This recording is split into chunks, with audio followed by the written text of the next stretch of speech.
এই যে কয়েক এই মোশাররফ ভাই যেমনটা বলছিলেন যে এরকমের অস্ত্রের ঝনঝনানি ৫৭,০০০ অস্ত্রের ঝনঝনানির মধ্যে আমরা যদি জাতীয় নির্বাচন এই মুহূর্তে গত ১৫-১৭ বছর আমরা বলি যে গণতন্ত্র ছিল না বাংলাদেশে, গণতন্ত্র উত্তরণই যখন প্রথম প্রশ্ন, সে জায়গায় এসে এই স্থানীয় সরকার নির্বাচন অথবা গণপরিষদ নির্বাচন কতটা প্রাসঙ্গিক গণ অধিকার পরিষদের কাছে?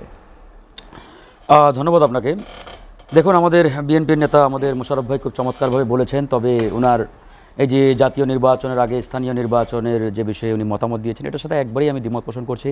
কারণ এই বিষয়টা নিয়ে আমরা একাধিকবার বক্তব্য দিয়েছি, আলোচনা করেছি এবং নিয়মিত এটা নিয়ে ব্যাখ্যা, বিশ্লেষণ, আলোচনা, সমালোচনা চলমান রয়েছে। এখন আমরা এই যে জাতীয় নির্বাচনের আগে স্থানীয় নির্বাচন কেন চাই, মোটা দাগে দুটো কারণ আমি বলি। প্রথম কারণটি হচ্ছে, দেখুন, বর্তমান যে জনতার বা ছাত্র জনতা সরকার রয়েছে, এই সরকারের উপরে একটা গুরু দায়িত্ব জনগণ কিন্তু দিয়েছে, এবং সেই গুরু দায়িত্বের অন্যতম একটা পার্ট হচ্ছে আগামী জাতীয় নির্বাচন। এবং এই নির্বাচন আমি মনে করি বাংলাদেশের ইতিহাসে সবচাইতে গুরুত্বপূর্ণ এবং চ্যালেঞ্জিং একটা ইলেকশন হবে। কক্সবাজার সমুদ্র সৈকতের উপর নিজেদের একটি ঠিকানা, ইডেন বে, আ কনসার্ন অফ ভাইয়া হোটেলস। এখন আমার প্রশ্ন, যাকে বা যে অথরিটিকে, যে বডিকে আপনি এরকম একটা মহাগুরু দায়িত্ব অর্পণ করেছেন বা যাদের ঘাড়ে এই দায়িত্বটা দিয়েছেন, তাদের আসলে কতটুকু ফিটনেস, কতটুকু ক্যাপাসিটি, কতটুকু দক্ষতা রয়েছে, অভিজ্ঞতা রয়েছে, এটা জানার দায়িত্ব বা অধিকার আপনার রয়েছে কিনা? অবশ্যই। আপনি কিন্তু দায়িত্ব দিয়েছেন। এই সরকার কার? জনতার বা ছাত্র জনতার।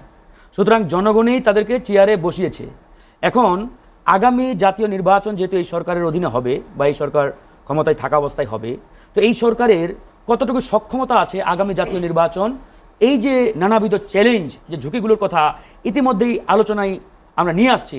আমাদের মোশাররফ ভাই বললেন অস্ত্রের ঝনঝনানি, এটা সেটা, আওয়ামী লীগের অঢেল বিপুল টাকা রয়েছে, এই টাকা তারা আগামী নির্বাচনে ব্যবহার করবে, ইত্যাদি ইত্যাদি। এই বিষয়গুলো আমাদের তো একটা পুঙ্খানুপুঙ্খ জাজমেন্ট আমাদের দরকার আছে, আসলে এই সরকারের কতটুকু সক্ষমতা আছে। এই সক্ষমতা যাচাইয়ের জন্য হলেও আমরা বলেছি জাতীয় নির্বাচনের আগে স্থানীয় নির্বাচন অবশ্যই জরুরি। এই স্থানীয় নির্বাচন দিয়ে এই সরকার তাদের সক্ষমতা, ক্যাপাসিটি তারা মানে আমাদের সামনে শো করতে পারে।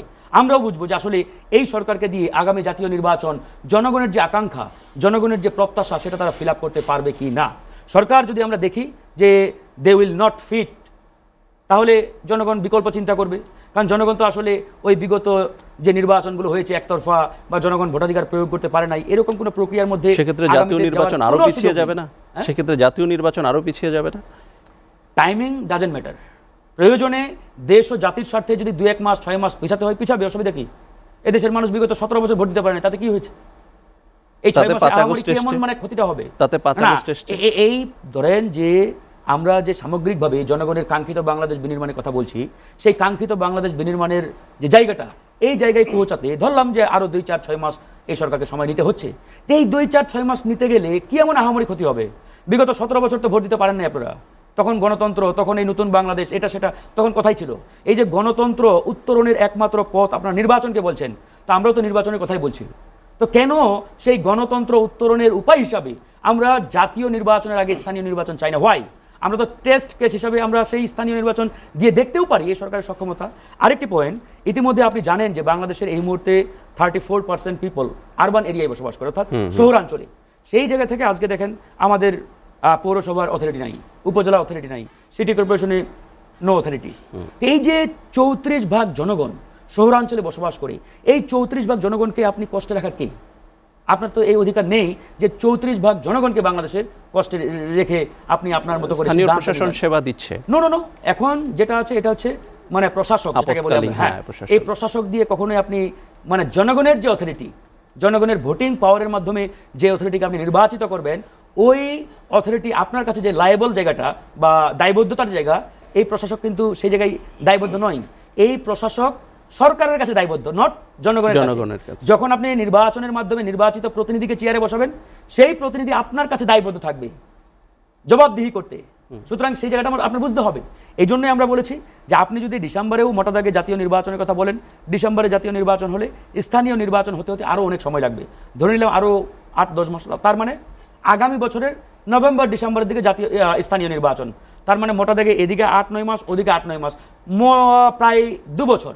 এই 2 বছর সময় আপনি এই 34% জনগণকে মানে তাদের নির্বাচিত জনপ্রতিনিধিবিহীন রাখার কোনো এখতিয়ার আপনার নেই। কিন্তু সারা এজন্য আমরা বাংলাদেশ বলেছি, সারা বাংলাদেশ যে থাকে সেক্ষেত্রে নির্বাচন কমিশনার বলেছে স্থানীয় নির্বাচন আগে করলে জাতীয় নির্বাচন 25 সালের জুনেও সম্ভব হবে না, সেক্ষেত্রে তো জাতীয় না, নির্বাচন আরো বেশি সেটা হয়ে যাবে। একজন কমিশনার হয়তো তার জায়গা থেকে বলেছে, এটা সরকারকে সিদ্ধান্ত নিতে হবে, এটা নির্বাচন কমিশন সিদ্ধান্ত নেওয়ার কেউ না যে কবে নির্বাচন হবে, কখন হবে, আগে না, নির্বাচন স্থানীয় কমিশন হবে নাকি প্রস্তুতি তো জাতীয় আছে। নির্বাচন হবে। হ্যাঁ, সরকার যদি সিদ্ধান্ত নেই যে উই হ্যাভ ডিসাইড যে আমরা আগামী অমুক মাসে জাতীয় নির্বাচনের আগে স্থানীয় নির্বাচনটা করতে চাই, তখন নির্বাচন কমিশনের সাথে তারা এ বিষয়ে ডিল করতে পারে, বসতে পারে, আলোচনা হতে পারে, তাদের কি কি ল্যাকিংস আছে, কি কি তাদের দুর্বলতা আছে, সেটা সরকার সাপোর্ট দিবে।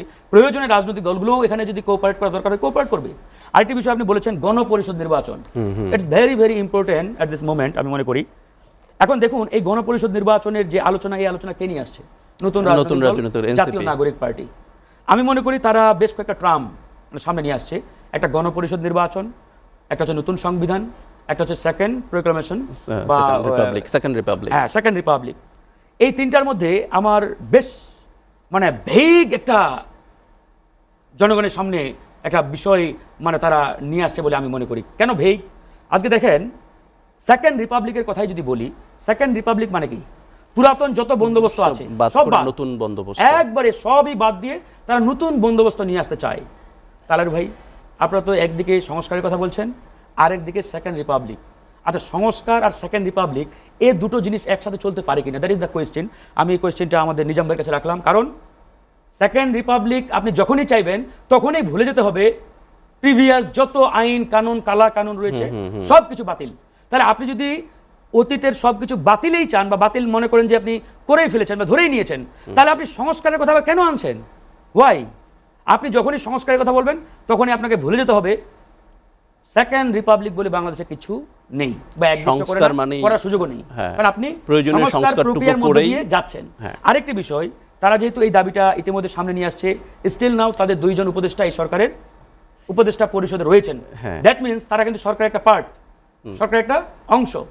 এখন তারা সরকারে রয়েছেন এবং এই সরকার এক্সিস্টিং কনস্টিটিউশন অনুযায়ী শপথ নিয়ে সরকারের চেয়ারে বসছেন। এখন আপনি একটা সংবিধানের আন্ডারে ঢুকে চেয়ারে বসছেন, আবার আপনিই বলছেন যে আমরা নতুন সংবিধান চাই। আরে ভাই, আপনি তো সরকারের অংশ, তাহলে আপনি যখন সরকারের চেয়ারে বসছিলেন তখন আপনার এই জিনিসটা মাথায় ছিল না যে না আমরা তো এই সংবিধান চাই না, তাহলে এই সংবিধানের আন্ডারে শপথ নেওয়া যাবে না, এই সংবিধান আমরা মানি না, বরঞ্চ আমরা নতুন সংবিধান রচনা করে তবেই চেয়ারে বসবো।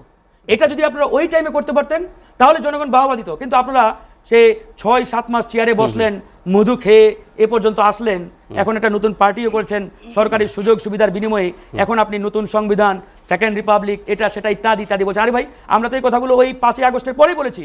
আমরা বলেছি হাসিনার সংবিধান দিয়ে বাংলাদেশ চলতে পারে না, কিন্তু আপনারা তখন কোথায় ছিলেন? আপনারা তখন চেয়ার নিয়ে টানাটানি করছেন, কয়জন আপনি উপদেষ্টা পরিষদে ঢুকাবেন, কে কে উপদেষ্টা হবে, এগুলো নিয়ে আপনাদের ঠেলাঠেলি, এগুলো নিয়ে আপনারা একবারে মশগুল। তখন আপনাদের এই চিন্তাটা মাথায় ছিল না যে হাসিনার ফ্যাসিস্ট সার্জারি করা সংবিধান দিয়ে যে সরকার প্রতিষ্ঠিত হতে যাচ্ছে, এই সরকার দিয়ে জনগণ কখনোই সুফল পাবে না। তার মানে আমাদের এই সংবিধান বাতিল করে নতুন সংবিধানের আন্ডারে একটা সরকার ফর্ম করতে হবে। ওই সময় আপনারা এই আলোচনা সামনেই আনেন নাই, আপনারা সরকারে গিয়েছেন, সরকারের চেয়ারে বসছেন, 3 জন উপদেষ্টা ছিলেন, আপনারা এই গণহত্যার বিচার করতে পারেন নাই, জনগণের কাঙ্ক্ষিত বাংলাদেশ জনগণকে উপহার দিতে পারে নাই। আজকে নাহিদ ইসলাম একটা বক্তব্য দিয়েছে, আমি একবারে অবাক হয়ে গেছি। নাহিদ ইসলাম বলেছে জনগণের কাঙ্ক্ষিত বাংলাদেশ বিনির্মাণের জন্যই আমি পদত্যাগ করে রাজনীতির মাঠে আসছি। What is this? মানে এই চিন্তা তার মাথায় কিভাবে আসলো? বরং তার বলা দরকার ছিল জনগণের কাঙ্ক্ষিত বাংলাদেশ বিনির্মাণের জন্য আমাদেরকে চেয়ারে বসিয়েছিলেন, বাট উই আর ফেইলর, আমরা ব্যর্থ হয়েছি, আমি পারি নাই আমার দায়িত্ব যথাযথভাবে পালন করতে, সেই জন্য আমি পদত্যাগ করে এখন রাজনীতির মাঠে আসছি। ভাই আমাকে মাফ করেন, নাহিদের বক্তব্য এটা হওয়া দরকার ছিল। আপনি চেয়ারে ছিলেন, আপনি চেয়ারে থেকে কেন এই কাজটি করতে পারেন নাই? আপনি এখন বলছেন আমরা করতে পারার জন্য বা মানে এটা একটা পূর্ণাঙ্গ রূপ দেওয়ার জন্য রাজনীতির মাঠে আসছি।